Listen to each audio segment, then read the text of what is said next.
बचवा के 9 महीना अपना कोख में राखे ओकरा जियला खातिर के तना देवी देवता भखे ऊ महतारी के कर्जा के कबहू चुका ना पाई। वेद पुराण बखान करे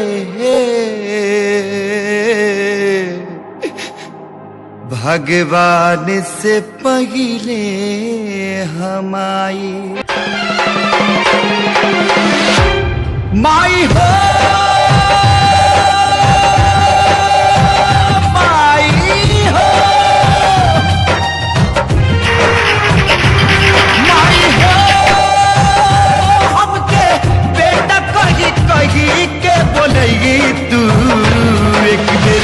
अपना कर्जा से लगई तू माई हो हमके बेटा कही के बोलगी तू एक बेर अपना कर्जा से लगई तू।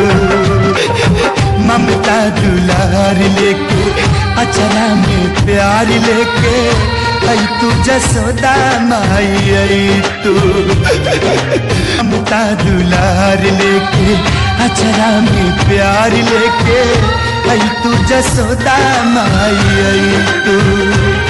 माई हो माई हो